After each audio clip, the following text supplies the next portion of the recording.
The views and opinions expressed on this program do not necessarily reflect the views and opinions of 580 WCHS, its employees, or WVRC Media.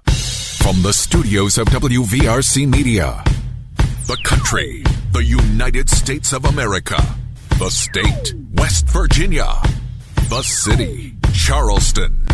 This is the Dave Allen Show on 580 Live. And your host. What we've got here is failure to communicate. He's kind of a big deal. I have come here to chew bubblegum and kick ass, and I'm all out of bubblegum. Dave Allen.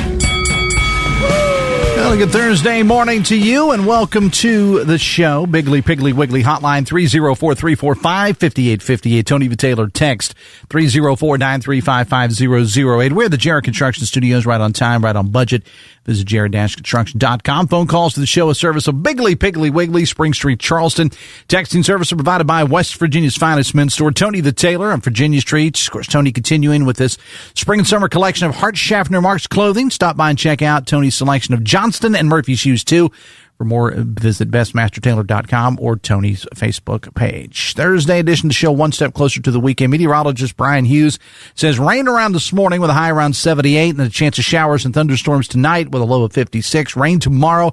Temperatures are actually going to start in the 60s before the temperatures crash by the end of the day. Weekend, though, looking great as far as the skies go, but it is going to be a little cool Saturday. Temperatures in the 40s, should rebound in somewhere in the 60s on Sunday. You can follow Metro News meteorologist Brian Hughes on his social media and, of course, on the air for the latest weather updates. Coming up, a day many of us have been looking forward to for some time. It's opening day for your Cincinnati Reds as they face the Red Sox at Great American Ballpark. What will the season look like for the Red Legs? I am bringing in three of the biggest Reds fans but I know to talk about it. Our own Jeff Jenkins, Dale Cooper, along with the head of the Sports Writers Association in the state and the guy behind the state's premier sports publication, Wally and Wimpy's, Jim Workman. They'll join us for a little bit of a Reds preview coming up a little bit later on. Programming note, first pitch for the Reds and the Bo Sox at 4:10 this afternoon. We'll have coverage on Charleston's ESPN Radio, 1490 AM and 106.7 FM. And then after Hotline, the coverage can be heard here on WCHS. Also on the show today, good friend of the show, Joe Stevens from the city of Nitro, will stop by to tell us about a big event that's happening Monday in Nitro, the Welcome Home to Vietnam Veterans events. More on that coming up. Plus your calls and texts are welcome. Biggly, Piggly, Wiggly hotline 304-345-5858. Tony the Taylor text 304-935-5008. Our good friend Don Miller, executive director of Read Aloud West Virginia, joins us. Good morning. Welcome to the show. Good morning. I never know when I start because, you know, with the two shows, sometimes I say good morning when it's afternoon. Sometimes I say good afternoon. So I'm just going to start saying hello. Or good day. Good day. Good day. Hello. How are you? I'm good. How are you, Dave? I'm doing fine. You come on with us every year, but for people who may not be aware, we'll talk about your specific event and some other things too. What is Read Aloud West Virginia? Read Aloud West Virginia is a homegrown West Virginia nonprofit full of volunteers who motivate children to read for fun. And how difficult is that, or is it difficult at all? It depends. Depends on the kid, I guess. It depends on the kid. It depends on the child's experience. It's a lot of fun to do because we do it through recruiting volunteers who we match with classrooms. They go into the classroom at the appointed time by the teacher every week, and they read to the children just for pleasure. So kids all day have really important lessons to do that come with assessments and everything you remember from school. But then it's important to just slow down and read a book just because you enjoy it, just because you love football or you love baseball or you love salamanders or you love American history or whatever it is, or fiction, Charlotte's Web, whatever. Mm-hmm. And when we do that with kids, we model good, fluent reading, and then they get interested in the books that we share with them, and then we help put books in their hands. And the next thing you know, when they have some time on their own, they're reading on their own, which builds their vocabulary and their reading comprehension, and then they're off and running, able to seize all the opportunities in life. And I think it's very important, and you and I talk about this every year that you're on with me, it's very important for people to realize that once you find something that they're interested in, you mentioned football, salamanders, whatever. Exactly. How many salamander fans are there? Well, we get requests for amphibian books, probably one out of every 2 or 3 classrooms. You like what you like. You like what you like. Yeah, axolotls are very hot right now. Right. What is? Axolotls. They're this little salamander that they're exotic looking little pink thing with little protuberances around their head. They're just really popular with kids right now. That's like the in thing right now? It's the in thing. Sometimes it's based on something out of a cartoon or a video game or something like that. So, all right. We'll look into that at another time. You got this big event called Readapalooza coming up. Talk about that. Yes. Read Aloud West Virginia is turning 40 years old this year. Yeah. We started with a group of Kanawha County parents back in 1986. And about 15 or so years ago, we started this event called Readapalooza, which is an opportunity for people to sponsor and support the program, come together. We're selling tickets for $45 online. We come together for 2 hours on April 2nd. That's Thursday from 5:30 to 7:30.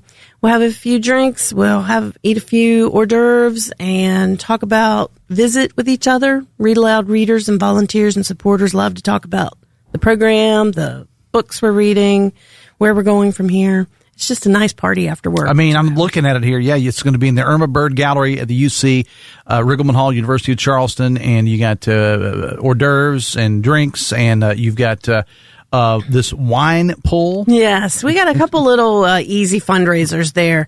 We have donors, our board members, our friends, some retailers here donate bottles of wine, all of which are worth $20 or more.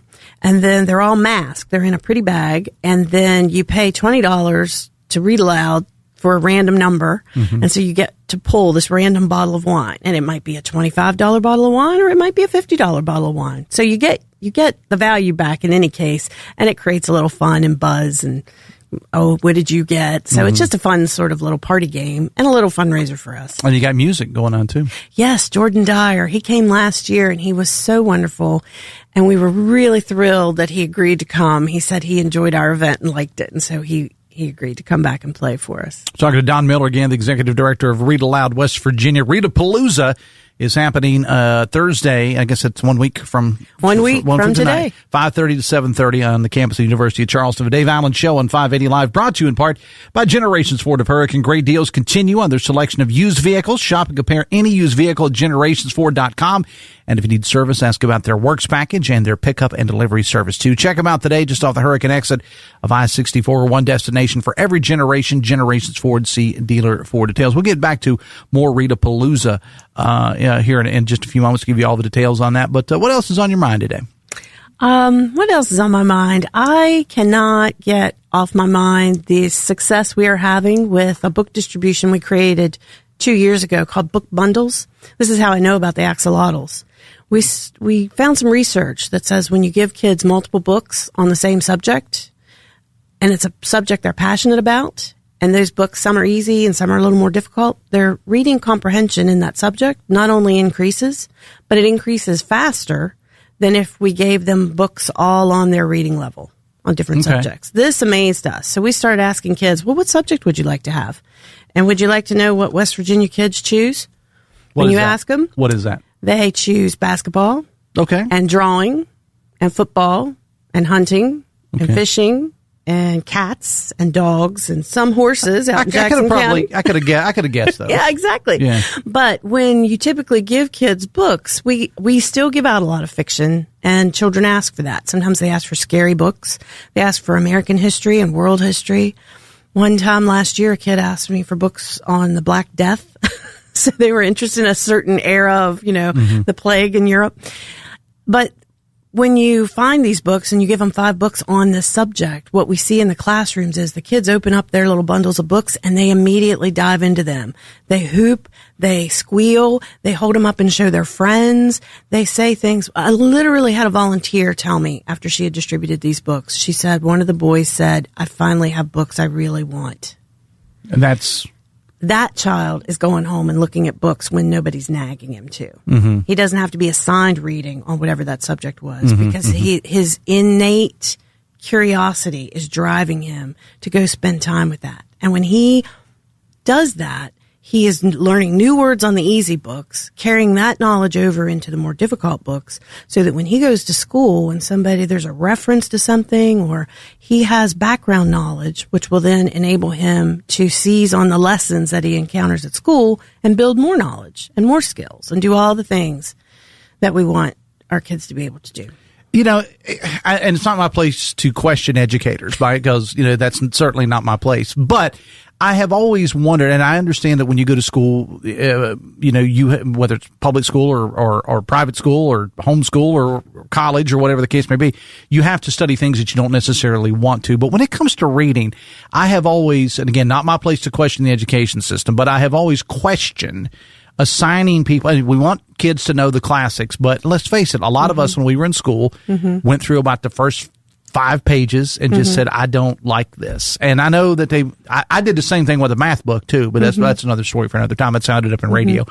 But I've always questioned that. I mean, you know, I've always thought if you're reading something that you like, I understand you want them to learn the classics. Do you understand where I'm going with this? I do. think it's very. I've always thought that was kind of weird. Dave, you put your finger right on it. And I think it is our place to constructively question what's going on. So what we understand better today, brain science is amazing. Behavioral research is amazing. It's come on a lot in the last 40 years. And you need both. There are times when we need to study things we don't particularly enjoy. But if you only get that, then all that you learn about school and learning is that you don't like it. But when possible, the child who is really fascinated by extreme weather can read on that, and the child who really wants to read European history can read that, and the child who really balance. Exactly. Balance. Okay. And it really makes a difference in the relationship and the attitude that child spends with books. There's also a time and a place for fiction. A lot of what's been assigned in school is fiction, which is fantastic, but in that period when you first learn to read and you're 8, 9, 10 years old and you're curious about everything and you're just a sponge, just trying to absorb knowledge, we should lean into that and maybe save some fiction for shared times, bedtime, reading aloud as a class rather than assigning a fiction book that a kid's not really interested in. It's balanced. In your opinion, does it matter whether they're reading the classic book or whether it's online, a Kindle or something like that? It doesn't have anything to do with my opinion. Okay. The best science we know right now, the paper books are better for our brains.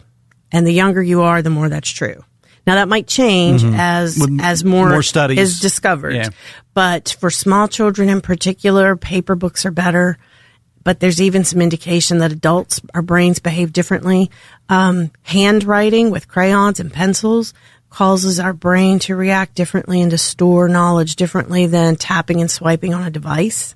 I use devices all day long, but there's something about our developing brains when we're kids that things that we hold in our hands and write and read on paper, the indications right now are that is better for us. All right. Dawn Miller, Executive Director, Read Aloud, West Virginia. Give us all the details again on Readapalooza. Okay. Readapalooza is 1 week from today, Thursday, April 2nd, from 5:30 to 7:30 p.m. in the Irma Bird Gallery. That's in Riggleman Hall at UC. Tickets are $45 ahead of time, $50 at the door. All the proceeds go to support Read Aloud's programs. And you can buy them online, readaloudwv.org. Just find that donate button at the top. Or you can buy them at the door. And if you have any questions at all, you can always call us. Our number is 304-345-5212. And, of course, you can find us on our website. All right. Wish you the best of luck. It's always a fascinating conversation with you, Dawn. I appreciate you being here. Okay. Thanks for having me. Dawn Miller, Executive Director of Read Aloud, West Virginia. Coming up, it's opening day for the Cincinnati Reds. You could read a lot about baseball. Yes. I read a whole lot of sports books growing up. I have a whole shelf of baseball books. There you go. And it is opening day. We're going to talk a little Reds baseball with Jeff Jenkins and Jim Workman and Dale Cooper coming up a little bit later on. When we come back, we're going to head to Nitro, talk to our good buddy Joe Stevens from the city of Nitro. Back after this on the Voice of Charleston, WCHS. The Dave Allen Show is presented in part by Generations Ford in Huracan, part of the Eric J. Tarr family of businesses. Are you ready to build something that truly makes a difference? Jarrett Construction is hiring a construction superintendent for multifamily housing projects. Jarrett Construction offers a competitive salary and excellent benefits package with a supportive and down-to-earth company culture. If you're a seasoned superintendent ready to lead from the front and take real pride in the communities you help build, then send your resume to Jarrett at jarrett-construction.com or call the office 304-344-9140 and ask for John Jarrett. Jarrett Construction. Let's build something great together. Polka Valley has proudly served the citizens of Roane, Kanawha, Putnam, and surrounding counties for over a century. As your trusted community bank, we're committed to building relationships and meeting your financial needs. And with the Polka Valley Visa card, you can enjoy competitive interest rates, no annual fees, and a rewarding points program, all from a bank you know and trust. Visit your local Polka Valley office to apply or call us. Polka Valley, where relationships matter. Member FDIC. The Husson's Pizza Special for March, a large 18-inch pepperoni pizza and a pepperoni calzone for only $21.99. Visit your nearest Husson's for dine-in, pickup, or delivery. Order now at HussonsPizza.com. The latest in news, talk, and sports on 580 WCHS is brought to you by Jarrett Construction. Visit jarrett-construction.com for more information. Right on time, right on budget. Call on Jarrett Construction.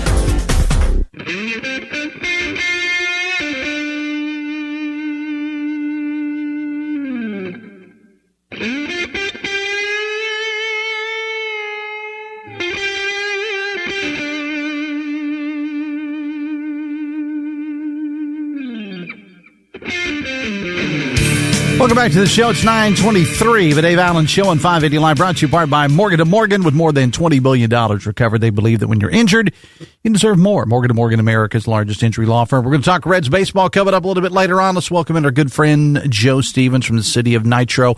Good morning, sir. How are you? Good morning, sir. Put me in, coach. It's that day we all love. It is opening day, and I know baseball started last night, but it's not opening day till the Reds play. It did not. Yeah. It did not. Come on. The Stankies don't open up baseball. The Stankies? Is that what you called them? You got it. All right. You got it. So who do your Orioles have, and what are the prospects for this season? 3 o'clock tonight, 3 o'clock this afternoon in the newly renovated Camden Yards in Baltimore. They will be hosting the Minnesota Twinkies. That is opening game, and I can't wait to get up to the ballpark. A lot of renovations that have taken place, and it looks pretty good. You never can have too much pitching, but they did some off-season acquisitions, and looks the starting staff's got some possibilities. And then we got Pete Alonso playing first base now, and in that home run friendly ballpark of Camden Yards, I like to see about 55 or 60. You never know, but we're all starting. Even though the Stankies did win last night, we're all starting out 0-0, and it's only up from here from after last season. Hey, by the way, since you've got Mr. Jenkins and Coop coming on to talk Reds baseball. Yeah. Just a side note, on April the 18th here in the city of Nitro, Chris Sabo, a member of the 1990 Cincinnati Reds World Series championship team, will be coming and be the Grand Marshal for the Nitro Little League parade, opening season parade. Then he will be throwing out the first baseball pitch and softball pitch for the Little League folks. And then we'll be at the Nitro Baseball Card Show signing autographs from noon until 2. I have been asked by numerous people if he will be wearing his goggles. I don't know. It is going to be a request, and we'll see. But Chris Sabo of the 1990 World Champion Cincinnati Reds and a member of the 1994 Baltimore Orioles, as it may be, will be in Nitro on April the 18th, Davo. I'm very excited about that, and I'll make sure. I would say that those three already know about it, but if not, I'll make sure that they do. And I want to say one other thing about baseball, and then I'll move on to why you're actually here. I remember a time when Camden Yards was kind of a huge deal when it was open back in the day, because it was one of the first stadiums that got away from that cookie cutter, god awful stadiums that everybody had in the 1970s. Think Riverfront, think Three Rivers, those type stadiums. And Camden was one of the ones. And when did it open? Like 93 or something like that? 94. 94. Okay. I thought, the 94. And that opened up, and it was like revolutionary. Because everything that was old is new again. And it's hard to believe that it's been that many years since Camden Yards opened. And one of these days, I hope so, that my kid and myself will be able to enjoy a winning playoff game in Camden Yards, since we do have a losing streak going into double digits. So yes, I think it revolutionary. It was revolutionary, as in the fan experience for Major League Baseball. Indeed it is. We're talking to Joe Stevens from the city of Nitro. We'll get off baseball, but we'll go back to it with Jenkins and Jim Workman and Coop a little bit later on. Joe, no other city that I know does more to salute veterans than the city of Nitro does. And you have something coming up on Monday, Welcome Home to Vietnam Veterans, but it's actually open to all veterans. Talk about this event. Well, it's an annual event by legislature. It was deemed through legislation in the West Virginia legislature that on March the 30th annually an event would be held to welcome home Vietnam veterans. And like you said, Dave, it is open to all veterans, but it is really focused on the welcoming home the Vietnam veterans. When they came home from Vietnam, they didn't get the greeting that a lot of the servicemen deserved and get today. So it's a reminder of that. And we've been proud to been asked to host it and the event. And this is the third year that we have hosted the last 2 years and now this year. But it doesn't matter if March 30th is on a Sunday, Monday, Wednesday, whatever day of the week. They will celebrate it, and we are doing that this coming Monday. And again, it is open to all veterans. And you talked about this. I was having a conversation last night. I was texting back and forth with a friend of mine who's a military. He's around my age, but he served in the military. And we just had this conversation going last night about what the Vietnam veterans, of which everybody knows, my father was one, the response that they got when they came back. And It was not World War II ticker tape parade when a lot of the Vietnam veterans came back, Joe. No, it wasn't. I had 3 brothers that served during the Vietnam War. In fact, I had one brother on the USS Forrestal when it actually blew up, and we didn't even know he made it through the explosion until we saw him carrying litters on the deck of the Forrestal. But I remember when my brothers would come home that they quickly got out of their uniforms, and really because of what people would indicate or say to them and that sort of thing. But you're right, Dave. But the event on Monday is totally 180 degrees of that. It is a celebration of that wartime era. It starts on about 10 a.m., at the Living Memorial Park in Nitro, right there at the corner of 21st Street and 2nd Avenue next to City Hall and the Nitro Antique Mall. It's right there. The event starts at 10 o'clock and we'll go to 1:30. There'll be some vendors out here. A neat thing, Dave, is that a lot of the vendors, when I say vendors, the Veterans Assistance of West Virginia will be here. The Woody Williams VA hospital folks will be here. There'll be a lot of veterans organizations here being able to answer questions, not only for the Vietnam veterans, but like you said, for all the veterans that will be in attendance. So it's an overall type of information service and a celebration of that wartime era. One really the keynote speaker again this year, as he has been the last couple of years, he is now the retired president of the UMWA, and that's Cecil Roberts. If you have not heard Cecil Roberts speak, my goodness gracious, I know you being a Logan boy, David, you've heard him speak on numerous times, but he rocks the crowd. He brings it home. I have always said that if Mr. Roberts is retired now, I've interviewed him several times, but I have always said that as bizarre as this may sound, I think when I die, I want Cecil Roberts to do my funeral. I really do. Because he did miss his calling as being a union organizer and fighting for the rights of his workers, but if he stood up at a pulpit at a church, people would be listening. Oh, absolutely. We're talking to Joe Stevens from the city of Nitro about this big event that is going to be happening, this sort of a welcome home to Vietnam veterans, but open to all veterans. It'll be held on Monday there in Nitro. Starts at 10 a.m. at the Nitro Living Memorial Park. One of the great things, Joe, that I like about when you guys do these sorts of events for veterans, and again, no city, in my opinion, with all due respect to all the others, no city in the state of West Virginia, maybe in the country, does more for veterans than what Nitro does. I mean, it was a city that was born out of that. One of the things I like that you folks do there is that when you have these events, it's not just like, a parade, or it's not just like a speaker. A lot of valuable information available in one spot for veterans right there. They don't have to make an appointment. They don't have to drive anywhere other than to Nitro. I mean, they don't have to go in some big hospital or whatever. Everything, you got a lot of stuff, Joe, available right there during this event. What the good thing is, Dave, you don't have to make a phone call and then push numbers to get this extension, this person or that person. The person that you need to talk to is right in front of you. You can ask questions and get answers on the spot. If not, they take your name and they get back to you. It's face to face, and you and I both grew up with that. And it is so accommodating to some of these folks, because some of these veterans, like myself, is technically challenged and sometimes just can't get through, and you get frustrated not being able to get to a real person, and they give up.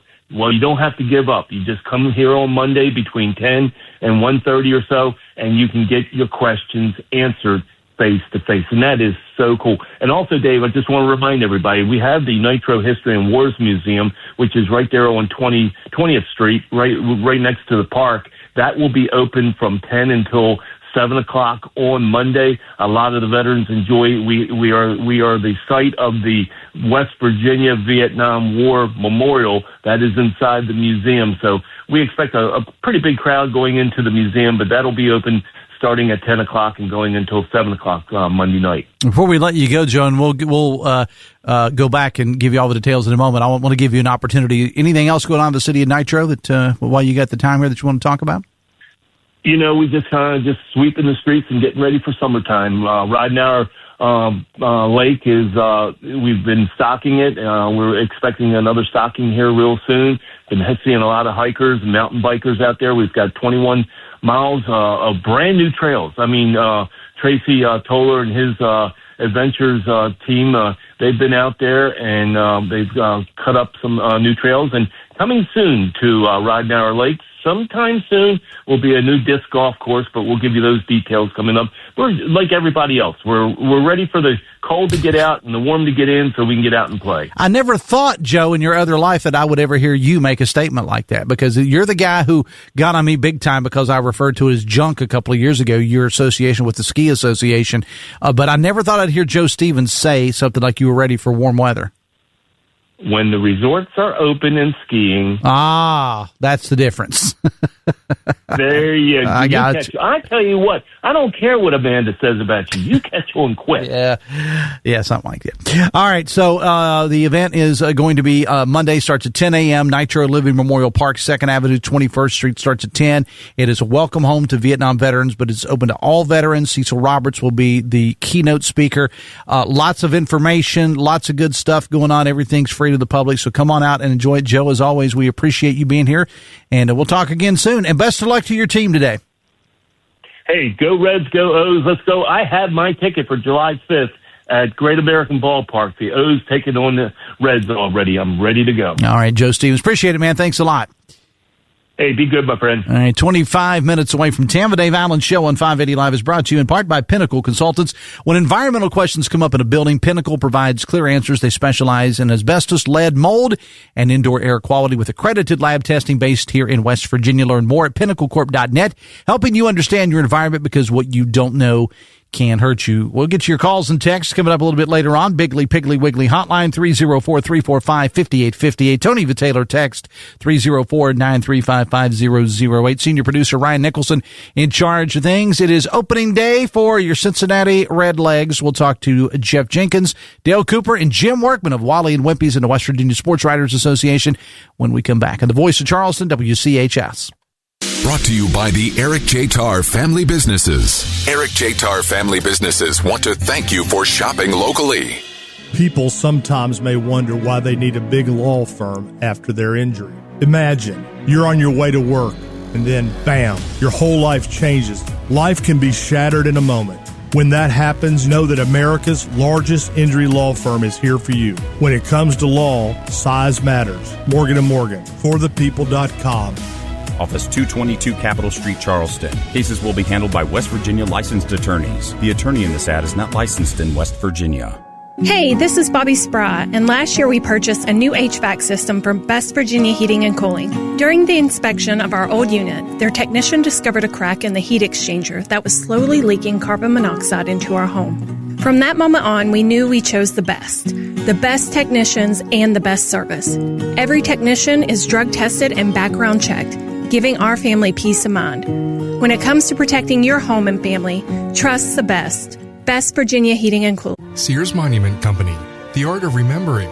West Virginia's oldest memorial company since 1911. Sears Monument produces and installs monuments in West Virginia, southeastern Ohio, and western Kentucky. Over 2,000 memorials in stock, including markers, upright memorials, memorial benches, and cremation memorials. Find out more online at SearsMonument.com or by calling 304-342-4158. Sears Monument is located at 124 Virginia Street East in downtown Charleston. Retirement isn't a finish line, it's a new beginning. But are you really ready? I'm John Burdett with 4th Avenue Financial, and I help people just like you turn confusion into confidence. Whether retirement is 5 years away or right around the corner, now is the time to make a smart plan.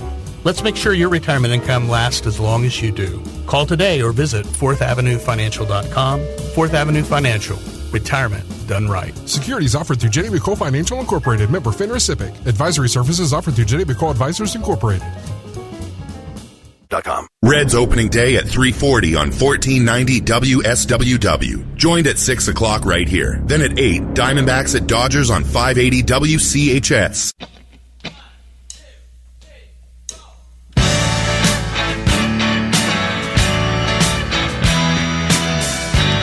22 minutes away from 10, the Dave Allen Show on 580 Live, brought to you by Huston's Pizza. This month, get a large 18-inch pepperoni pizza and a pepperoni calzone for $21.99.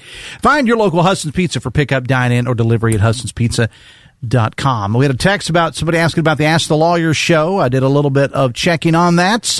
It has not been canceled. No. They just took a little time off because they're entitled to a day off. They will be back, Coop, next week, right? Yeah, that's correct. Harvey was out of town and Tom's on trial, so they just ran out of time today. We tried to make other arrangements. We actually are booked on experts this week, though, so they just had to punt one for next week. Okay, all right. Opening day for the Reds. Who better to talk about it than three of the biggest Reds fans that I know? Jim Workman, head of the West Virginia Sports Writers Association, and Wally and Wimpies. How you doing, my friend? Doing well. Thanks for the invite. And Dale Cooper and Jeff Jenkins. Hey. All right. Good morning, fellas. Welcome to the show. I don't know, and you guys may already know this, but I had Joe Stevens on during the last segment. They're bringing in Chris Sabo for opening day there for the city of Nitro's Little League, I guess, on the 18th of April. Chris Sabo will be there. Your memories of Chris Sabo, Jeff, Coop, and Jim? Well, 1990 World Series, right? Third goggles. Baseman. Yeah, goggles. Joe said that he's put a request in for Sabo to bring the goggles. They should have Kurt Rambis, too, and they could have, goggle day. Sabo was a heck of a player, Jim. He was. Spuds. Yeah, he was solid, right. Man, right beside Barry Larkin, like you said, in the 90s. That team, everybody talks about the teams of the 70s, and, they probably were. A few of those were probably better. But was there a more exciting team to watch than that 1990 Reds team? When you had all of the ingredients that were together there, Eric Davis is maybe a legendary talent that was lost to injuries. His career arc, still a very good player as he retired, but he probably would have been, maybe a top 30 player all time if he would have been healthy for his entire career. So, that was certainly part of it. You had the Jose Rio on that team, and the role players that did so well too. Help me out. Billy Hatcher, I remember, he had a great year that year. Mariano Duncan played second base. That's the guy that I was trying to think about yesterday with Todd Dave. Benzinger played first base. Of course, Benzinger was great in those teams. It was just that was a team that really did it all. The Nasty Boys, we always forget about the Nasty Boys. It seems like, but that was really the thing for the team. You could shut it down after the seventh inning. They were going to because the Nasty Boys are so Charlton and Dibble and Myers on the back end of the bullpen. And what was great about that team, and what we've missed for the last several years, and maybe I don't know if we can get it this year or not, is a strong start by a Reds team. Yeah. That team was they were really strong. I want to say 11-2 or something like that after the first. They were really good, and they were just a 500 team or below the 500 team in the second half of the season, the 1990 team. But then they beat the Pirates, an up-and-coming Pirates team, in the playoffs in 5 games. I think it was 5 games.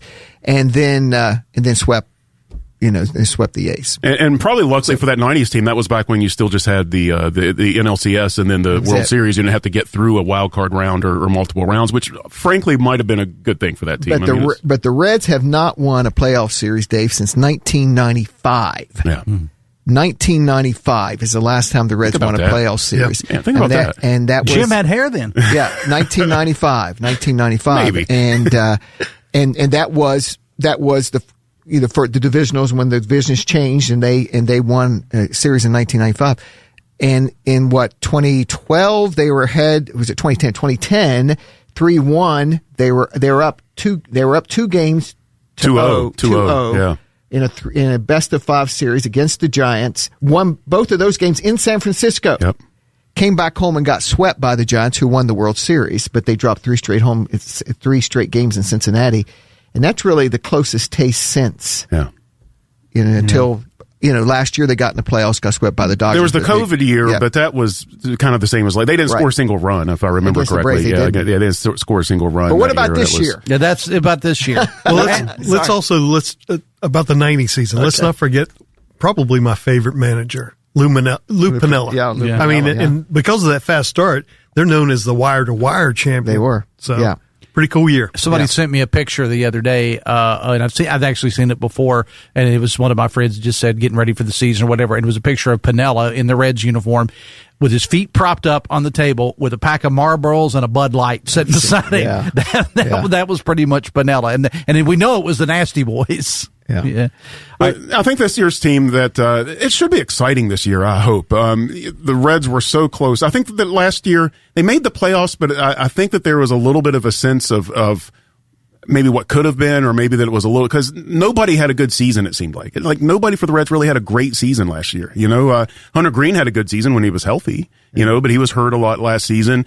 And you look at some of the young guys they brought up, but I mean, like, De La Cruz had kind of an off season. Spencer Steer had a little bit of an off season. Matt McLean didn't have the kind of season that people thought he was going to have. And that right there is your core. You didn't get Marte. He was suspended for a lot of the season. That was 2 years ago. That's right. Yeah. So he just had kind of he was late getting to the party as far as kind of catching fire last year. So a lot of players had kind of a down year. So when you look at it this year and you're thinking, well, De La Cruz was hurt for 2/3 of the season or whatever last year, and you had all these different things. So you wonder if you can capture lightning in a bottle. You got Gino Suarez back that can finally hit some home runs for you, because the Reds have been power depleted since he left, frankly. I mean, if De La Cruz isn't hitting home runs, nobody is for the Reds. So, I mean, they finally got somebody there. Sal Stewart, we just had Jeff Erickson on yesterday, who's one of the premier fantasy editors out there. He's won fantasy awards for the last 10 years, I think. But anyway, he's like that one of the hottest guys in fantasy drafts right now are Sal Stewart. Their ADP are just climbing like crazy because people think that this guy's going to be a monster.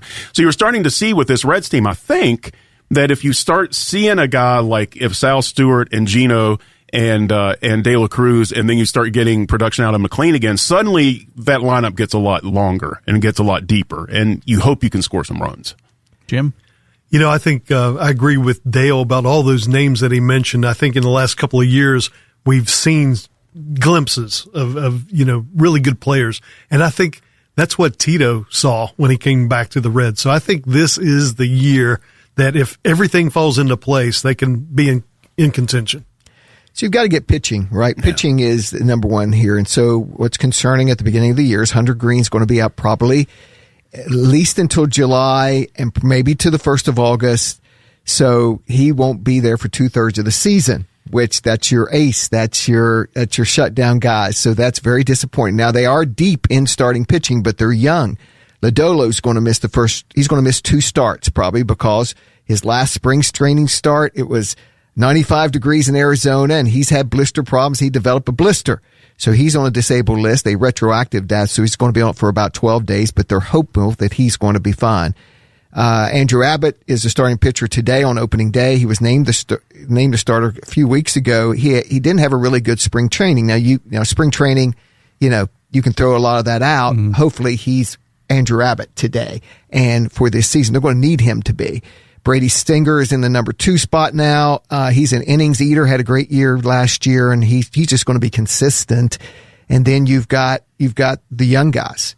You got Burns and Rhett Lauder. Two young guys. Lauder coming off Tommy John surgery. Burns is going to be in there. He's still a rookie, but he pitched last year. And then Williamson. Williamson, who's coming back also from Tommy John surgery. So we'll see. We're hopeful. I mean, these guys are good. They're young and they're good, but hopefully, you're going to have the pitching, the back end of the bullpen, where they've strengthened the back end of the bullpen, which is they spent some money there. Yeah. And as Matt McClain, the second baseman, had an off year last year after the shoulder surgery the year before. They say it always takes a year to come back from that. He had a great spring training, tied the Reds record for most home runs in a spring training with 7. And that's what happened his rookie year. He just made the team out of spring training because he crushed it in spring training. So hopefully that continues, right? And then you've got Sal Stewart, the rookie, as Coop mentioned, that everybody's excited about. He's going to be playing first base. In fact, they didn't have a Reds caravan this year, but the 2 prior years, Sal Stewart was here in Charleston. And we had him on the air here on 580 WCHS. So looking forward to that. You got Hayes at third base, Dela Cruz, Ellie, and at shortstop. Hopefully he's in for a huge year, going to stay healthy. And they've added some outfield pieces. So, and you got Suarez at third base. Well, DH. And he's going to play DH / little third. Yeah, right. Little third. Yeah, I mean, Ke'Bryan Hayes might be. I mean, he's going to get plenty of playing time, but he's not going to be you're not going to put him in every single day at third base. There's going to be some moving around. He's the best defender, so you hate no question. He's the best, probably maybe the best defender in baseball. So you hate to take him out of there much, but he's got to hit a little bit. So hopefully he'll hit some. And they might do some of those late inning replacements with him and stuff like that too, because I know Tito likes to do that. We had a texter says, "Seems the Reds have had bad luck since the classic Riverfront Stadium was demolished. Is it a coincidence?" Well, I can tell you this. Years at Riverfront Stadium too. I can tell you this: that a lot of people thought that Griffey would have a lot better time at Great American Ballpark because that was the park that he was supposed to go play in. That right field porch was built for Griffey, and it didn't quite work out the way it was supposed to. Who's the one player that you're most excited about this season, Jim? I think I'd like to see Ellie play to his potential again. I think sometimes he tries to make highlight plays, especially on defense when it's not really necessary. I'd like to see him settle in. But a player that rarely gets mentioned that I really like is the catcher, Tyler Stevenson. I mean, I think he had glimpses in the past couple of years where he would carry the Reds through a 3-game series with his offense, and he's not a bad defender either. So I like them both. He needs to get something. Stevenson is, and I agree with you, he's almost kind of the linchpin key to that, because if you have Stevenson of 2 years ago, suddenly you have a guy that's like a 6-hitter, 5-hitter even, and he really lengthens out that lineup. If you got a guy that can hit 20 home runs at catcher and hit in the 260s or something like that. The Stevenson that we had last year, you need a little bit more out of him. This is a free agent season. So he needs to really, he needs to come out with something. So a lot of times players, when it's their contract season, obviously they have a bigger season. So I would think that he's going to. I hope he does, because that would really, you're right, that would really lengthen that lineup a lot if Stevenson was back to where he was 2 years ago. I won't ask you, but we'll let you go because I know everybody's got things to do, well, except for Jim. Jim got mistaken for John Fetterman. Senator John Fetterman in a parking lot at Kroger. Are you dressing up today or what? He just told me that story. He said a lady asked him how much he looked, told him how much he looked like Fetterman. And I can see it now. And I didn't realize it because I get all my news on the radio, so I have no idea who this guy is. That guy in that seat all day. I like that. All right. What is, you don't need to tell us the number of wins and losses, but what place in the division we'd all like to see him in first, but if you had to pick. Well, I'm in a little text chain with some other Reds fans here, and so today was the deadline that I had to choose how many wins. And I know the national predictors like Fangraphs and all, they don't like the Reds this year. I mean, they've got them below 500. Less than last year, right? Yeah, less than last year. But I'm going with 85 wins, which would be like a 4-win improvement. Or maybe a 3-win improvement over last year, and hope it's low.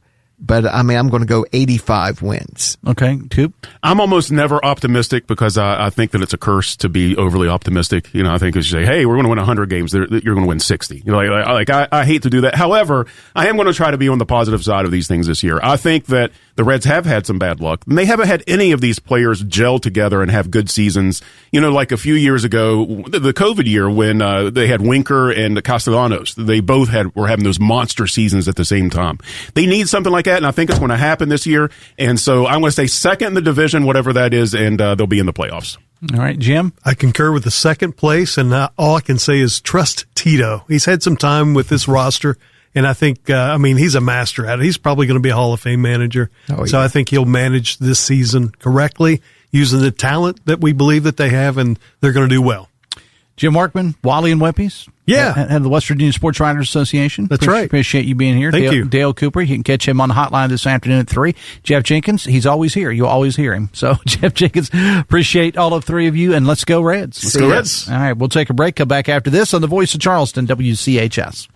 Brought to you by the Eric J. Tarr Family Businesses. Eric J. Tarr Family Businesses live to make life better for you and your family. Spring has sprung. Keep up with the high school baseball, softball, and track seasons with coverage from Joe Bricado and Greg Carey on Metro News TV, plus episodes of our exclusive interview series, State of Minds, archived Tough Men events, and your favorite daily programs right on your smart TV or streaming device. Get more information at WVMetroNewsTV.com. Metro News Television is powered by Dan Cava Toyota, the WVHTC Foundation, and WVU Medicine. If you've been injured, you need a lawyer who knows West Virginia because they live in West Virginia. Tom and Harvey Payton were born and raised here. They've spent decades fighting for injury victims, and they know how to get results. At the Payton Law Firm, you get straight talk, strong representation, and local attorneys who care. Call 755-5556 today or visit PaytonLawFirm.com. The attorneys referenced in this ad are lifelong residents and are licensed to practice law in the state of West Virginia. It doesn't get any better than locally sourced coffee and homemade treats. Coffee with a Twist is this week's 50-50 Friday.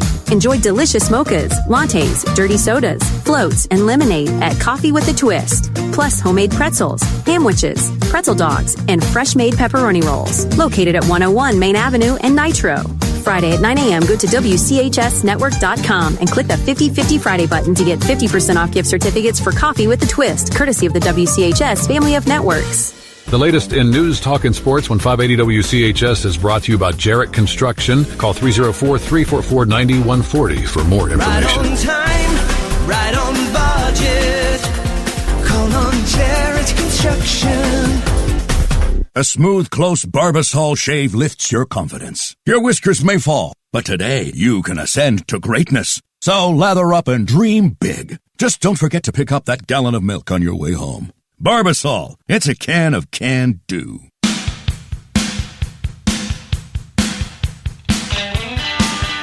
Welcome back to the show. 6 minutes away from 10. If you got a child who's a junior in high school and you're worried about how you're going to pay for college, Metro News proudly presents the 19th annual West Virginia Scholar Program. One high school junior is going to get a full scholarship to Wesleyan, room, board, tuition, and fees. Details, WVMetroNews.com. Click on the Apply Now button. Deadline, though, is May 3rd. 2026 West Virginia Scholar Program presented by Greer Industries and the West Virginia Hospital Association. WVMetroNews.com, and apply today. And the deadline is May 3rd. And while we've been talking about baseball, you need to know the Dave Allen Show on 580 Live is brought to you in part by your hometown baseball team, the Charleston Dirty Birds, getting ready for the upcoming season. Get your season tickets, merchandise, and more at dirtybirdsbaseball.com. I did want to mention that, again, programming-wise, that the Reds game will start on Charleston's ESPN Radio this afternoon at 4:10. Then after Hotline, we will have coverage starting at 6 o'clock. We'll join it at 6. Coming up later today, Metro News Midday, 13 News and Tonight Live anchor Amanda Barron and me, powered by Salango Law. We're going to spend some time talking about these landmark settlements as they pertain to social media sites and Google and whatnot. Let's just say I wouldn't be asking Zuckerberg for a loan anytime soon because he got hammered the last couple days in court.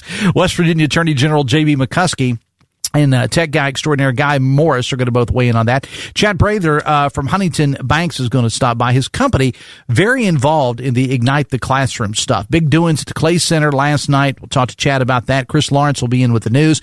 Ashley Horst from the Stubblefield Institute is here. It's going to be a big town hall type meeting about data centers held in Shepherdstown next Monday evening, sponsored by the Stubblefield Institute. These folks promote, imagine this, meaningful, respectful dialogue. So Ashley from the group is going going to join us. And by the way, I do want to mention that event will be streamed live on Metro News Television. All that and more coming up. Metro News Midday, powered by Salango Law, 13 News and Tonight Live anchor Amanda Barron and me coming up at noon today.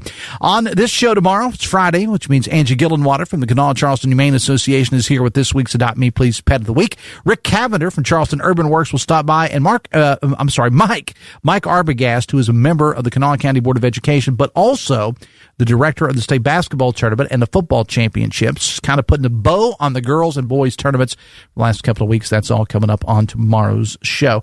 Text says, Dave, just curious, how do you think soldiers should have been welcomed home from the Vietnam War? Not the way many of them were. I'll say that. Now, do I think they should have had a hero's welcome? Well, I always think the military should have a hero's welcome no matter what. That's not feasible. That's not practical. But I don't think that people like my dad, when they landed in New York, should have been spat upon and called baby killers. I don't go with that. If you were against the Vietnam, this is the way I feel about it. If you're against the Vietnam War or any conflict, just keep your mouth shut. You complain to your political people. Yeah, I have no issue with that at all. Protest in the streets if you want to. No issue with that. But we don't take it out on the soldiers who are just doing their job. Mr. Meadows, how you doing, man? Godless communists. Serious, bunch of hippies. Okay. Good morning, sir. Good morning. How are you? I just, that's a little personal to me because my dad. It should be. It should be personal to all of us. Yeah. Well, I had a father that died of Agent Orange poisoning, that he got in Vietnam serving his country. So yeah, it's a little personal with me. People in the military follow orders. They do what they are ordered to do through the chain of command. Your point is exactly right. If you have a problem with that, talk to your congressional representation, write the president. But don't call a talk show. But support our troops. Yeah, 100%. What you got on the show today? So Amelia Nicely is coming in from West Virginia Watch. She has an update on the food dye story. We'll talk about that and other political happenings of the day. Hang on. My list went blank here. Hoppy's got a commentary out today talking about the war in Iran. Great piece. Go read it. We'll get into it with him. I have a ton of questions. Senator Shelley Moore Capito on the show at 10:30 today. We're going to talk about DHS funding. We have TSA agents at Yeager not getting paid, and they're trying to collect $20 gift cards for them to keep them going. That's the society we live in today. Mm-hmm. That's what politics has come to, that we're just taking a group of people that are trying to earn a living working for the government and making them political pawns in the game. Yeah.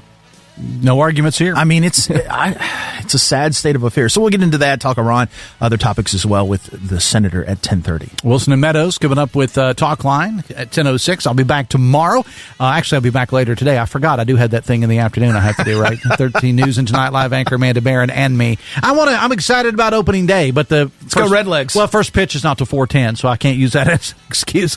I'll see you later today on Metro News Midday. Coming up on the show tomorrow, Angie Gillenwater from the Humane Association, Rick Cavender, and Mike Arbogast all on the show. See you later. Till then, have fun. I love somebody.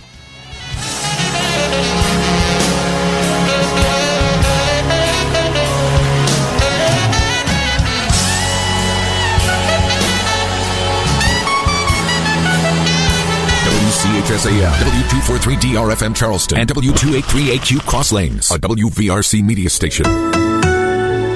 We're proud to live here too.